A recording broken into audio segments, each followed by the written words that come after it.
From Wish TV and the All Indiana Podcast Network, this is the News 8 Daily 8 Podcast with Wish TV's Kylie Conway. A Wish TV News 8 update. Hi, I'm Kylie Conway, and this is your News 8 Daily 8 for Thursday, September 7th. We are going to have a beautiful day today. That hot and mugginess is out of here. It is going to be partly to mostly cloudy, but really nice conditions. We got a breeze out of the north. Highs get to the mid-70s, and again, just that humidity has moved on out. An early morning shooting leaves a police officer critically wounded, and negotiations may be underway with the person who shot him. A SWAT team and hostage negotiators are at a home where the shooter may be. The department says someone inside the home fired at the officer as the officer was doing a traffic stop outside. It happened about 2:30 this morning on Kentucky Street, just west of I-264. That's on the west side of Louisville, a few blocks from the river. Police say the shooter hit the officer in his upper body, and a second officer fired back. To my officers, I'm proud of you. You are strong and resilient.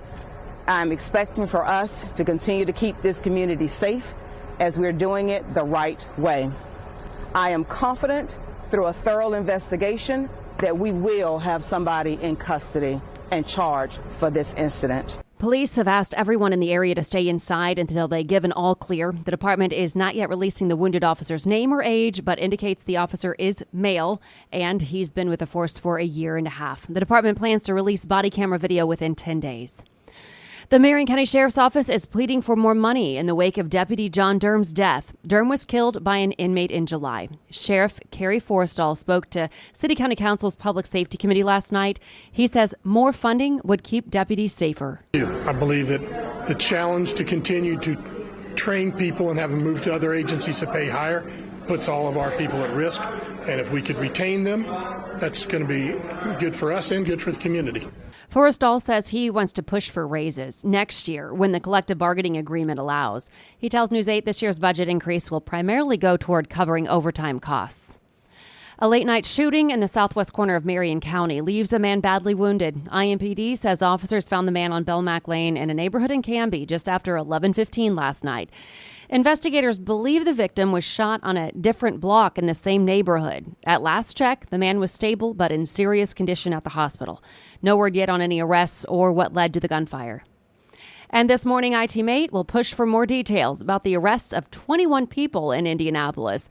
Authorities confirmed the cases are connected to the raids we covered as they were happening about a week ago in 25 places across the city. IT-Mate learned they were linked to drugs, dogfighting, money laundering, and more. At one scene, our team spotted several dogs in a yard, some chained up. The FBI promises more in a briefing set for 10:30 this morning. IT-Mate will be there, and you can watch it live. Stream it on wishtv.com. An IT-Mate exclusive shows an encounter with one of two men accused of posing as police officers to set up their own small-town department. You can see this video right now on wishtv.com. I'll try to explain a little bit about what happened. So officials in East Germantown say two men showed up to a council meeting with a plan to be sworn in as town marshals that same night. It happened in May. Joe Lips is the town's attorney. He says the men offered their services for $1 a year and asked to be sworn in right away. Lips says the council considered the proposal before taking a vote, but then the men couldn't provide the required background check information, immediately disqualifying them from even being considered for the position. Fast forward about 2 months, the Henry County Sheriff's Office said a deputy spotted one of the men. That encounter is part of the exclusive video that IT-Mate got from the Newcastle Police Department. It shows the officer pulling the man over, them having a discussion back and forth about the problems that things like this are creating within the societies. Now, Sheriff John Sproul says he then later found that the men were on the department's watch list, and what they try to do is part of a bigger problem.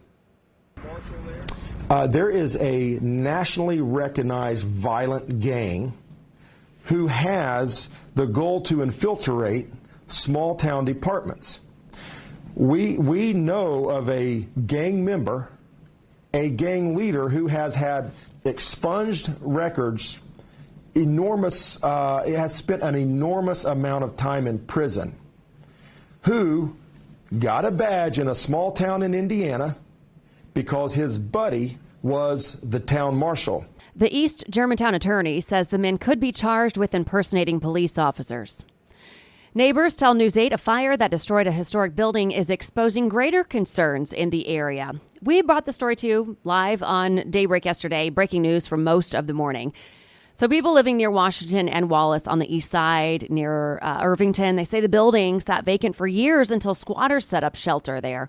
Neighbors say they have admired the building, but now it's an eyesore. Bound to happen. People go in there and they do drugs. They light candles. It happens all the time to these houses around here. IFD says one firefighter suffered slight injuries battling the fire. Investigators haven't said what caused it. In Evansville, several law enforcement agencies confiscated more than 70,000 fentanyl pills at a hotel. According to the probable cause affidavits, investigators started looking into a drug cartel based out of Mexicali, Mexico in May. Authorities say an undercover agent bought fake pills from the organization. Police and the Postal Service intercepted and seized the drugs when they arrived in Indiana and Kentucky. Police say they set up Javier Moreno Garibaldi and arrested him Monday morning at a Holiday Inn Express. City leaders in Hamilton County will soon decide whether to raise income taxes to ease property taxes on homeowners.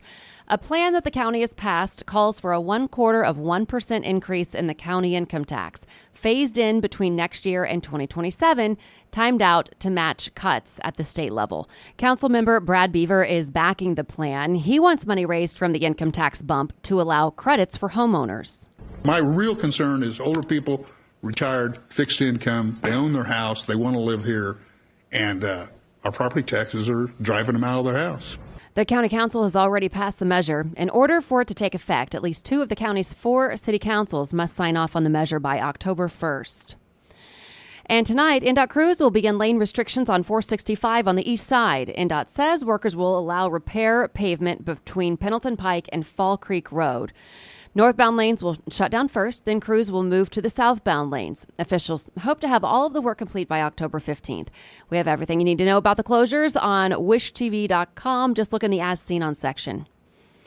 The BMV says that branch hours are changing statewide starting next month. The Bureau says the changes will go into effect October 2nd.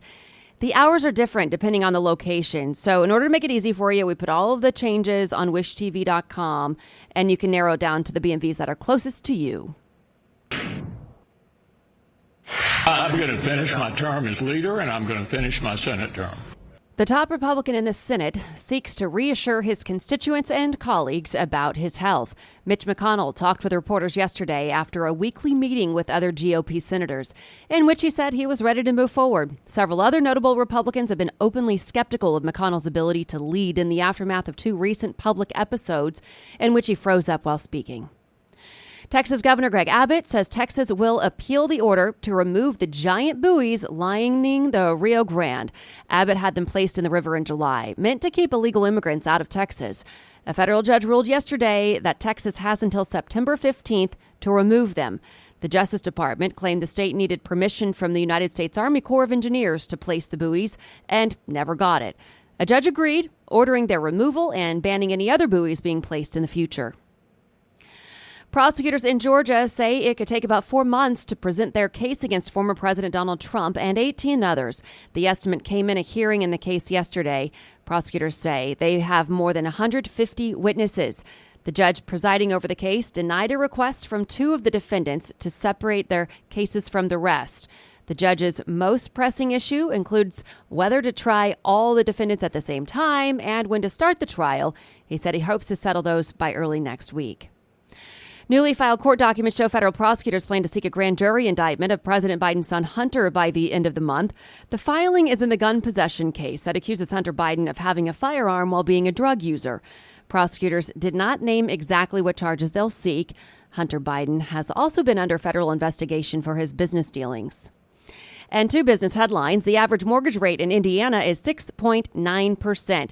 It's a bit higher for refinancing. According to Zillow, the median home value in Indiana is lower than the national typical home value of $357,544 in the United States.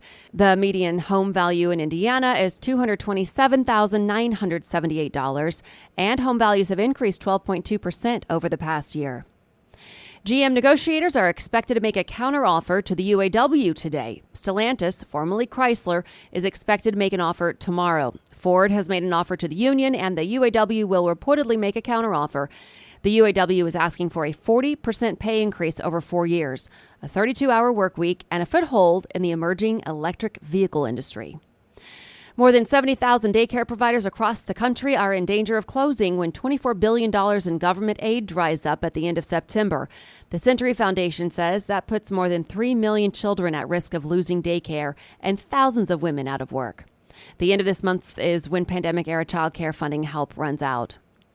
Apple is testing the limits for the most expensive iPhones. The company is expecting to raise prices by $100 on some premium models next week. The move to steer consumers to premium models has worked phenomenally for Apple in recent years. This has been your News 8 Daily 8 for Wish TV. I'm Kylie Conway, online at wishtv.com, and like us on Facebook when you search Wish TV. This is the News 8 Daily 8 podcast with Wish TV's Kylie Conway. A Wish TV News 8 update on demand. For even more, on demand and on the go. Connect with Wish TV on Facebook at wishtv.com and on the free Wish TV mobile app. Thank you for listening, and be sure to like, subscribe, and follow this podcast for updates every weekday morning on the All Indiana Podcast Network and wherever you get your podcast.